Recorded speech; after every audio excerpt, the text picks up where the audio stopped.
choosing yourself is an uncomfortable move. You're sacrificing comfort, you're sacrificing the known for the unknown, for the uncertain, and just trusting that no matter what time it takes, no matter how much resources it takes, right, you believe in the goal behind why you've chosen yourself. Hello and welcome to Just Africa on another beautiful week on SOUQ News Television.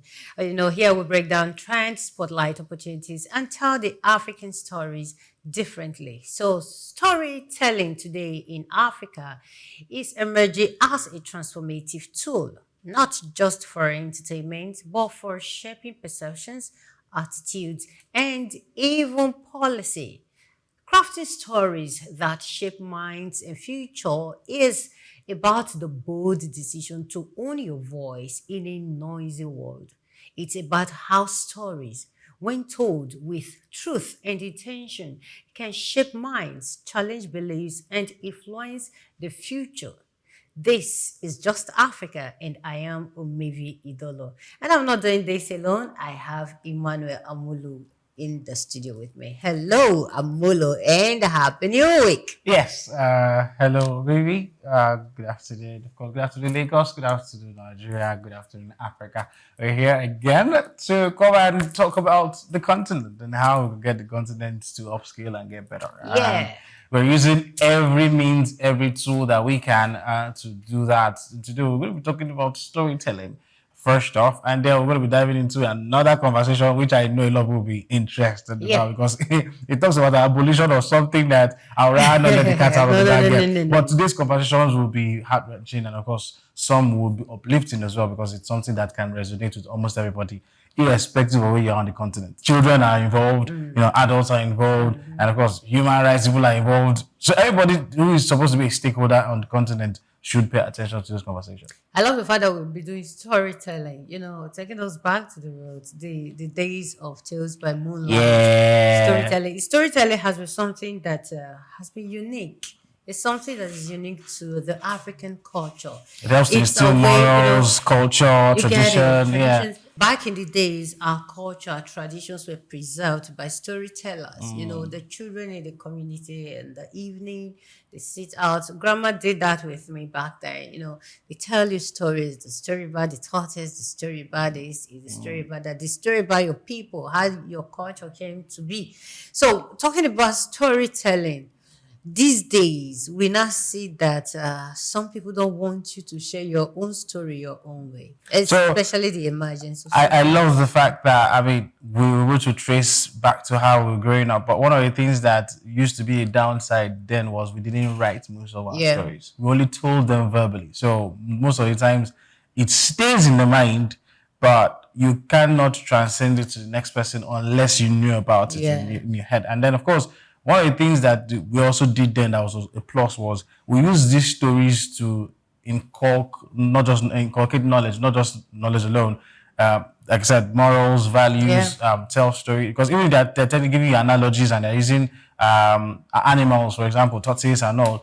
It'll tell you about wisdom. Tell you about how to be united, for front, how to be able to open your minds to learning new things. And it did help. What we now do is we no longer maybe tell stories like it used to, but now we now write books, right? But the thing is, just like I said, we now need more Africans to write. It's not a skill that was transcended to us. We did for verbal storytelling, but now that we need more people to write this story so that at least people can now read. So even if you hear from just the story told by verbal, you can also read about it and still get the same message. We just hope that we'll get more Africans telling African stories rather than Europeans telling African stories. And our guest is Adebola Rayo-Falade, a writer, communication consultant, storytelling and publishing expert who brings over 14 years of experience in communications, storytelling and publishing, helping organizations and individuals craft compelling narratives that resonate across cultures. Her work spans corporate writing, visual art, and publishing, demonstrating how strategic storytelling can amplify voices and impact society. Adebola's journey highlights the challenge many African creatives face waiting for external validation versus taking ownership of their own creative work. her recent achievement, the self-publication of her debut children's book, Sleepy Goopy Says Bedtime Must Wait, which was highly commended in Faber and Faber's Fab Prize 2025, illustrates the potential of choosing oneself, creating opportunities, and reshaping the local publishing landscape. Hello, Adebola. Are you there? Welcome to the show. Hi, good afternoon. Yeah, good afternoon. How is UK right now? Good. Warmer than it should be at this time of the year. Okay. Which is, well, hope you're I guess, good. amazing. Yes, I am. welcome Thank to the you. show. Welcome to the show. Okay, so Amali, want to say something? Yeah. Hi, Rayo. Hi, Coventry. I know I was looking for your trouble all the while on social media. Good. But I hope you're doing was well. enthralled by just the books that you showed us, and I know we're gonna let the public also see it. But first off, what inspired you to go into children's storytelling? Early in my career, I worked in publishing at Parafina Books, Tachifo Limited, and at the time, Parafina published, both adult books and children's books. Chimamanda was being published by Parafina at the time. There were other authors. But a big part of the work that I really enjoyed was working on children's books, whether it was textbooks or entertaining stories for children. And so it's something that has always been there. And, as a writer, I tried to write a children's book maybe 4 or 5 years ago. I didn't quite finish it. But I'd also worked with other people on their own books. This book that you're seeing right now, I'm a Nigerian in STEM, I'd worked with the author and she set up a publishing house to publish her books. And, she was very passionate about telling stories of Nigerians who had done excellent things across sectors. And when I heard her vision, I thought to myself, I want to, do more with you, not just as an editor, but, help her in terms of putting the books out there and all that. And so that was about 4 years ago. And that kind of got me back into working on children's books. And I really enjoyed that journey. And towards the end of last year, she said to me, she wants to expand the company beyond just her own books, to publish other writers who are working on children's books, to, create a digital platform for children's storytelling, and just do more work in getting stories, Nigerian, African stories out there in the world. And I had my daughter a few months before then. And, I don't know if it's all those things, becoming a new parent, starting to see the world differently also, and thinking about the kind of stories I want my child to engage as she grows up. So it just felt like the perfect time. And so, alongside my communications company, I also started running that small publishing company, Tiny Series. And so this year has been really exciting for us in terms of thinking, okay, what is the world that we want to create for Nigerian, African, Black children across the world? What kinds of books do we want them to access? Yeah. So why is storytelling? Because essentially that's what the books are doing. So why is storytelling particularly important for Black kids or children in Africa? If you think about the way the world is, the way humans are wired, everything starts in the imagination. You cannot do without imagining. You cannot create a future without being able to imagine that future. So even the devices we use, everything started in somebody's imagination. Like you said earlier, when you were talking in your introduction, you said that Africans had a culture of telling stories to ourselves, right? We were creating the futures we wanted to see orally, right? And now there's that transition to the written form, right?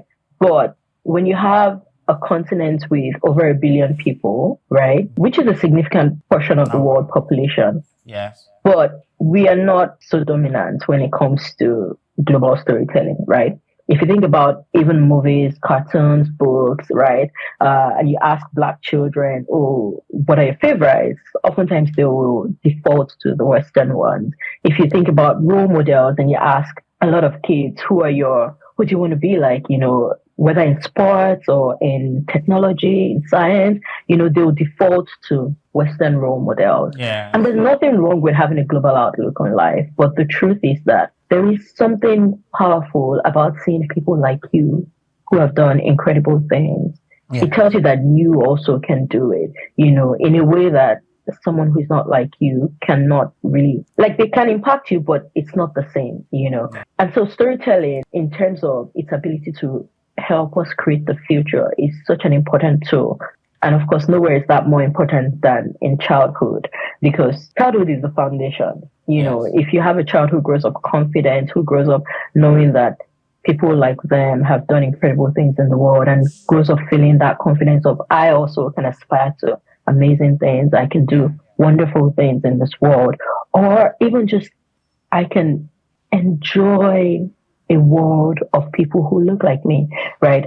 I think it does something really powerful for them as they grow up. And that's why I think that children's storytelling is something that we need to take more seriously across the continent. All right, thank you very much. Okay, so I'll take you back a little to the beginning or to the topic of our conversation, choosing yourself, using stories, you know. Now, the word choosing yourself sounds empowering, but in real life, it often costs something. So, when we say choosing yourself, what did choosing yourself cost you at the beginning of your journey? Maybe I want to say which beginning, because, you know, I think our journeys are constantly evolving. And one of the ways my journey has evolved in the last 2 years is me moving from a full-time role leading a global comms team for a company in the UK, right? I was leading a team working across 33 countries. And moving from that to focusing more on my own storytelling business and the children's publishing company. There's a cost to it financially. There's a cost to it in terms of also the visibility of you have in your career, right? When you're working at that high level, right, on a global scale, and then you choose to make a shift to build something from the scratch, right? Because you're passionate about it, because you see the potential it holds for the future. So there is a personal cost to it in terms of finances, in terms of also comfort, you know. Yeah, it's choosing yourself is an uncomfortable move. You're sacrificing comfort, you're sacrificing the known for the unknown, for the uncertain, and you know, just trusting that no matter what time it takes, no matter how much resources it takes, right, you believe in the goal behind why you've chosen yourself. So at what point did you realize your stories were no longer just personal expressions, but tools that could shape how people think? I think I realized that very early on in my career. My first job was besides the internships I'd done in publishing, right? My first job was at 234 Next newspapers, right? And when you work in journalism, you see how powerful storytelling is in shaping mindsets, in even just setting the emotional tone for people's days, right? I don't know where you grew up, but I grew up in Lagos. And one of the things that was really, really common when I was growing up was if you're driving along the road in the morning, you would see people gather at a newspaper stand. And there would be arguments or a lot of laughter depending on the headlines, or a lot of sadness depending on the headline, right? And so when you're working in a sector like that, you become really conscious of the power of words, right?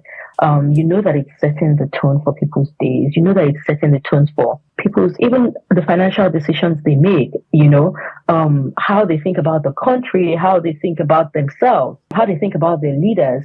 So I think I realized really early on how powerful storytelling is. Wow, that's beautiful. So I wanted you to run us through the hurdles that you faced before you published your first book, right? Because the truth is, a lot of people might tell you, oh, I love to be a writer. And they don't know the stumbling blocks that are in front of them. In fact, the society here in Africa may not even expose you to the right publishing houses, or the ones that even understand the vision that you have for the kind of stories that you tell. Share some of your own experiences so that somebody can learn from it. Well, I think that, you know, with writing, there are different ways of going about it. You can choose from the start, I'm going to write and I'm just going to put it out there by myself, right? So but there are people who they never think about traditional publishing. For them, it's just, oh, I've written something and I just want to put it out there. I'll market it myself.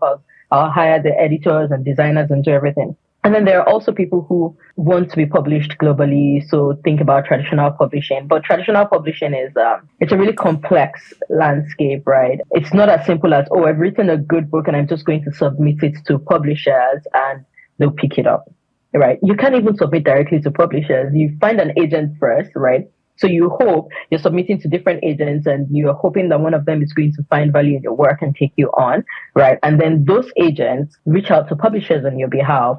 And of course, you also have to fall within the calendar of your publisher. So even if you've written a book, it's all ready, you think it's good to go. It may not be published for another 2, 3, 4 years, depending on your publisher's calendar. And so the writing life is a life full of rejection when you're thinking about it traditionally. And that's not about the quality of your work every time. It's just what are the resources. I've worked in publishing, so I know that a lot of those decisions are also about resources, right?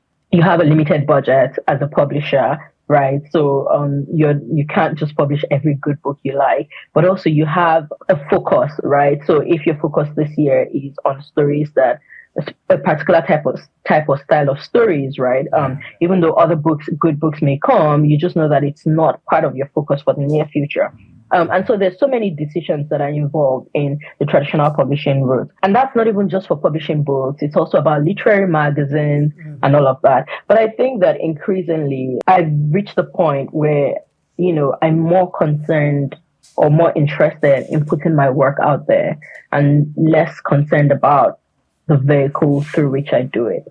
Right. So whether it's publishing an article on Substack or my personal blog or versus a literary magazine, right? I'm no longer concerned about that. It's more about I just want the work to be out there. I want it to get into the hands of people, right? Yeah. And so that's why even with my first children's book, I made that decision. Despite it being highly recognized and a prize, I could have gone on to, okay, I'm going to query agents and hope that a publisher picks this up.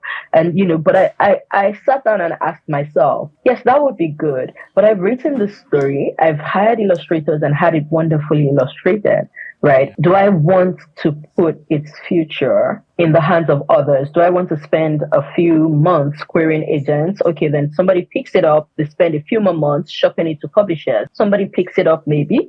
And then maybe they don't want to, they can't publish it, they can't put it out there in the world until maybe 2028 or 2029. Do I really want to do that? And I realized no, and so I made that sacrifice of I'm going to put my own resources behind this book because I believe in it, right? And I'm going to publish it. Okay, I wanted to ask, what kind of story do you write? Do you just write, is it just fiction or non-fiction? Is it story for children, story for adults? What kind of story do you write? I like to think that I write stories that share my lived experience with the world, but also help other people to share their experiences with the world. And that takes different forms, right? So I have a novel in progress that has been shortlisted for a few prizes also, but this new book is a children's book, right? And like I said, I'm running a children's publishing company. And my full-time day job, my communications company, right? We help people to publish their books, whether they're writing memoirs or books about their organizations, right? Yeah. Exactly. Yes. But I also support business leaders with writing speeches, writing their memoirs, all of that, because a lot of people have great ideas. A lot of people have wonderful stories, inspiring stories that the world will benefit from, but they're not full-time. They're not writers. They're not professional writers. And so they need that support, someone to help them in shaping their story into a speech or a book. And I really love that work because it allows me to make broader impact beyond just the stories from my own life or from my own imagination. Okay, I understand your kind of story now. Now, putting these stories in the book, at the beginning, Ambolo said something which you also said was very correct, and I agree with him. We'll be telling our stories verbally.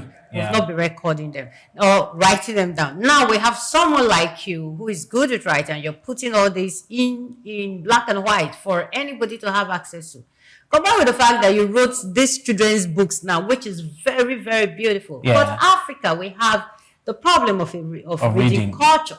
We don't read books. So how do you pass this on? Now, you put them in a book and nobody reads them. How do people get to know what is in there? Or are you writing for some group of people and not Africans? So I know that we say a lot that Africa has a reading culture problem.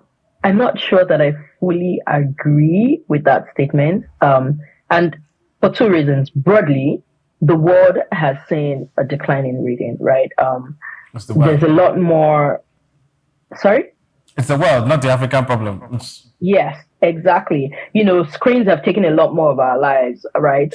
So people are not reading actual books or articles so much. They're watching videos more. They're, Yeah. spending a lot of time consuming video content and visual content, basically. So I would say that generally the world has a reading decline problem. Now, Africa in particular, I think our problem is a bit more complex. We say, oh, Africans have a reading culture problem, but it's a bit more layered than whether people want to read or not. There's also the Okay. question of accessibility and affordability, which are two problems that Tiny Series is actively trying to solve, especially with our nonprofit arm and digital product. Now, I say accessibility and affordability, and this is what I mean by that.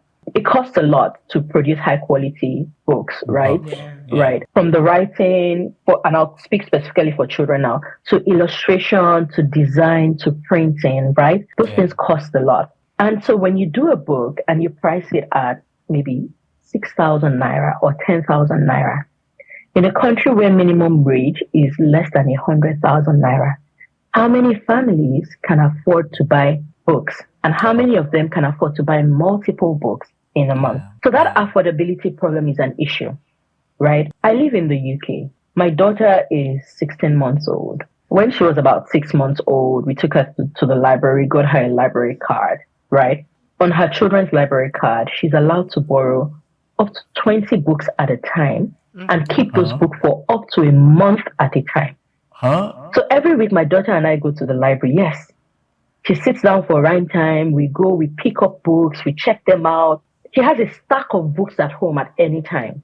And only a few of them are books that I bought with my money. Oh. So she constantly has access to an unlimited supply of books. How many children in Nigeria or Africa have that? Sure. Many years ago, I did a project on libraries in Lagos, and I was so sad at the state of our public libraries.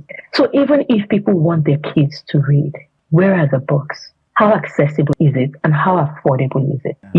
And the thing about reading is that it's something that is best inculcated when kids are really young. Yeah. I've been reading to my daughter since I was pregnant. Now she's 16 months. She'll go to her playpen. She'll pick up a book. She'll bring it to me or to her dad, and she wants us to read to her. But that's because she has access to books. Yes. She's going to grow up as a reader because the entire environment has been structured to support that in her. Yeah. And that's where we need to get to for Nigerian and African kids. Before we say people have a reading culture problem, sorry. Okay, so in our bid to solve the problem, right, perhaps we could also create alternatives. Are you and your company looking to perhaps have audio versions of your books? And that might help? Yes, we have a non-profit launching next year, and the goal is to solve these two problems: accessibility and affordability. One of the ways to do that is digitally, right? To make our books available in digital formats, whether that's as ebooks or as audiobooks, right? But to also just make that something for the wider Africa and Nigerian children's book publishing sector, to solve that problem there. So that's one of the ways that we want to do that. And honestly, the only way we could think about solving that problem is through the non-profit vehicle, because if you created an app and people still have to pay to subscribe, then we're back to that problem of affordability, are we not? Yes. How do you solve language problem? Because I know most of this will probably be done in English, right? And across Africa, we all don't speak English, right? As even our primary language. Is there a way perhaps the audio version can solve that too? That's in our long-term goals, right? As a small organization, we are bootstrapping, so some things may take longer, but that is, one of our long-term goals, to have both stories. I don't just want to say books because some of them are just stories, short digestible stories for kids, available in different local languages, so that even if someone comes from a background where their parent is not literate in English, right, they can access it in their local language. Because I think that is really, really important. Storytelling holds power, whether the story is in English or not. Right? So yes, that is a problem to be solved. Okay, so many creatives chase relevance. But from what you have said so far, we can see that you are chasing meaning. So how do you decide which stories are worth telling, even if they don't trend? Even if they don't trend, it's Yes. interesting, and I think maybe it's because I grew up at a time when there was nothing like trend, Yes. so that's a relatively recent Development. concept, Yeah. right? Yeah. So I started my career at a time where you weren't thinking about trending, you weren't Trending. thinking Yeah. about clicks, you weren't thinking about virality. I think that has still informed the way that I work, because when it comes to storytelling, you have to think long term impact. Yes. Yeah. So yes, it trended yesterday, but what impact did it make? May. Right? Who remembers it tomorrow? There's so many books I remember from my childhood, not because they trended or were viral or the whole world knew them, but they made an impact. And so when Yeah. I'm thinking about what we're publishing, when I'm thinking about the kind of content we're creating for our digital product, that's the focus. Impact, not trends, because trends and virality, they're short-term concepts, they're short-term results, whereas long-term impact is about, is it inspiring confidence in kids? Is it inspiring curiosity, creativity? Is it helping them to dream? Is it empowering them to even create their own stories, to see themselves, working and doing amazing things across sectors in the world? Okay, so do you believe every storyteller has a responsibility to shape minds carefully, or is impact something that should be left to the audience? Oh, this is a complicated one.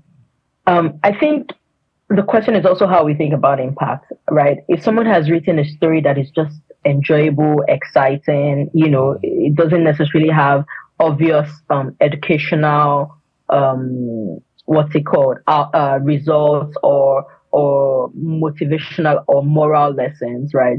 Does that mean it has no impact? No. Some of the stories that impacted me most as a child were stories like, Enid Blyton books, which were just all these magical adventures. But what did they do in me? They inspired in me that mindset of creativity, of seeing the world beyond the physical, right? And that is its own form of impact, right? So I think that there's the storytelling, regardless of what kind of story it is, right, has a deeper impact in the fact that it shapes our creativity, it shapes our imagination.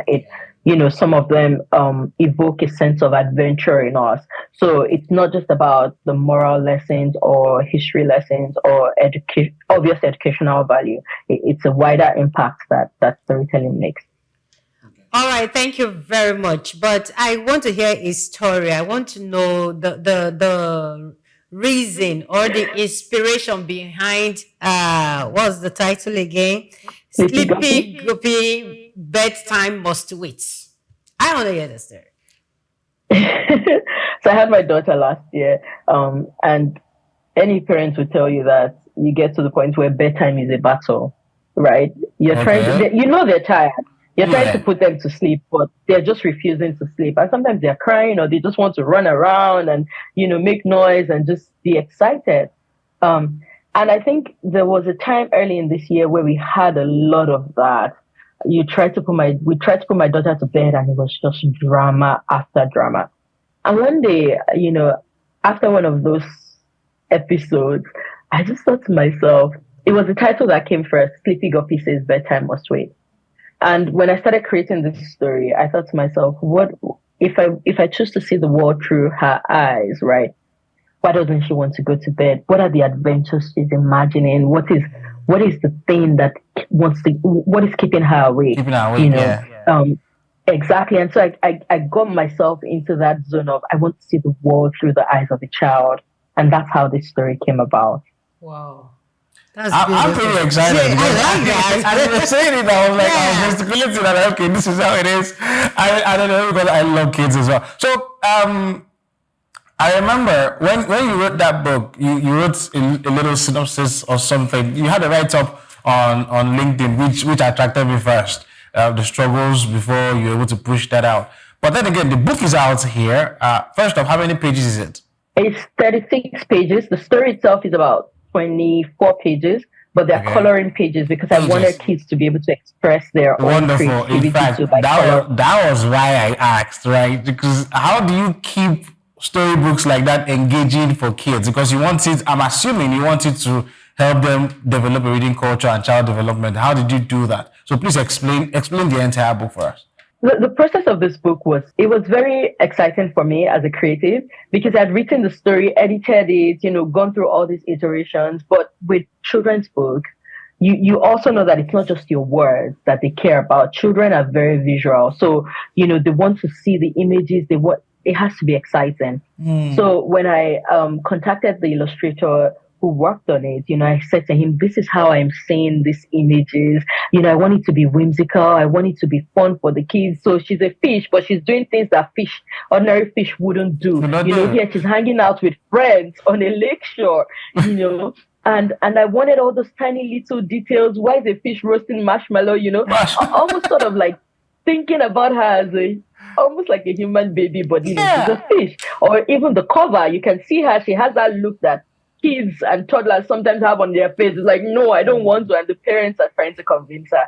So the illustrations were a huge part of the creation of this book. I had really specific ideas of what I wanted, and the two illustrators, Anoluapo and Jeffrey, who worked on it, they did such a fantastic job. They're both Nigerians too, by the way. They did a fantastic job of translating that. But beyond just having a good story and having attractive illustrations, I also wanted the children, and I guess this is the publisher in me, this is the impact person in me. I wanted them to be able to bring their own creativity to the book, right? So you've enjoyed the story, but hey, pick up some crayons, coloring pencils, and just bring life into the black and white pages at the end of the book. So those were the things I was thinking about in terms of engaging their minds, engaging their imagination, but also engaging their own skills, whether it's motor skills or creative skills. Okay. As a publisher, have you noticed particular trends?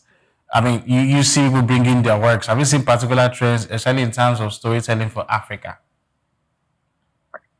Well, so I think that particular trends, I would say that things are getting a lot more exciting, especially when it comes to illustration for children's books. There's so many wonderful illustrators out there, so I think that there has to be more of that partnership between writers and illustrators. Something else that I see really coming in vogue is comics, right? Comics. One of the reasons I love comics, is because it appeals to the older kids, right? And there are not so many books that appeal to them because older kids around that ages 9 to like 13, 14, they're in that phase where they feel a bit more matured and they want more mature stuff. So picture books like mine, won't necessarily appeal to them, but comics absolutely do. They don't have as many words, but the illustrations are fun. They're quick to read, and it's just very exciting. We published a sports comic last month, Chuka and the Basketball Legends, in November. And we've had such amazing feedback about that comic, right?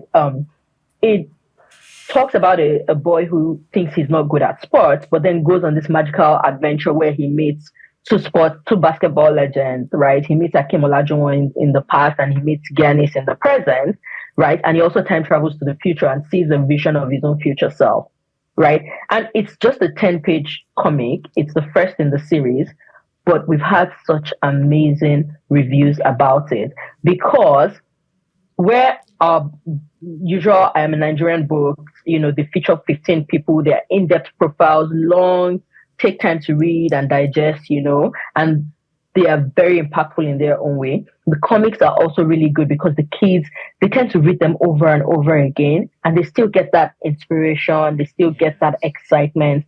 So that's a huge trend that I see for the future. More storytelling for older kids in exciting formats like comics. All right. So what advice would you give to young writers or let's say creatives generally that are into writing, not just to the younger ones? Some errors they're making while writing books, maybe for children or something in storytelling generally. What gaps or what errors would you advise them to avoid when writing stories, especially the ones with beautiful meanings? I think first is quality, obviously. Storytelling is not a solo effort. Yes, you may write alone, but you need a team of editors or one editor to support you to review your work, before it goes out there in the world. Because, like you mentioned, you can have a good story, but if the quality is not good, then you may lose your audience. So have an editor, have editors, have people who you are accountable to along that process of writing. That's one. Two is don't get discouraged. Don't get discouraged by how much time it may take or how much resources you may be investing into your storytelling. Just keep going. Good things take time, and that's okay. Okay, so now to parents, to libraries, to the government, to everyone, it was challenging. Like I was like, in those words, 6 months have a library card. We have white moments when you said that. Honestly, I would love to see more of Nigerian children having access to books like that. So what would you advise parents, libraries, government, what would you encourage them to do to encourage creative reading in children, especially because we have to catch them young? First will be the institutions, governments, schools, libraries. Please, please, please get our system running again. Our children cannot create the future we want, that we need as a country and as a continent, if they don't have access to good quality reading materials from young ages. So put in place the infrastructure, put in place the resources needed. And even when the library is there, what about getting the word out there? Yes. One of the reasons we first knew that this was even possible for us here is that while I was pregnant, the health visitor came. She came on different visits, but during one of the visits, she gave us a book pack, right? And it had a baby book inside it. It had, reading material that just told us how to get resources, go to the library, all that stuff, right? So those are ways to put the word out there, right? There's a library in, every small, like if you walk a few streets, you'll find a library. We should have libraries around us, Exactly. We need that. So my biggest advice is not even to parents. It's to governments. It's to, we need that infrastructure first and foremost. And to parents, right? I know it may be a stretch in terms of affordability, but even if it's used books, right? Whatever it is, just get your children access to reading materials. They need it. Their future needs it. Let me ask this question as a parent would, but then again, it's for the women. How do you read to your babies in the womb? I know you done it. It's not just for the women. Even my husband used to read. Let me ask as a parent. How do you read? Like you read out or you read in? Like how do you do it? Yeah, you read out. Doctors actually encourage you because I can't remember what month it is, but as the pregnancy progresses, your fetus can hear you, right? So even from the womb, they can hear. So they just encourage you to talk to them. Yes, so read out. So I used to just pick some of the books we bought early, and I would just read it out when I was pregnant. My husband too would do the same. For him, it was even better because I can't bend to my belly, but he could just bend close and read out the book. So that's actually something that you can do from when they're in utero. Oh wow! These men, they need to do more. They have to do better. I don't know why you do that. Well, I do love the experience, and I'm sure a lot of parents didn't know this kind of information, and it's good because it helps with the child development. So reading to the fetus in the stomach, so it's sound vibrations that they get to hear, right? And then they recognize the parents' voices. It helps with brain development. Exactly. I mean, it's something that will keep, A very big thank you to you once again, Yes. Adebola Rayo-Falade. Thank you for coming on this show today. It's been my absolute pleasure. Thank you for such a wonderful conversation.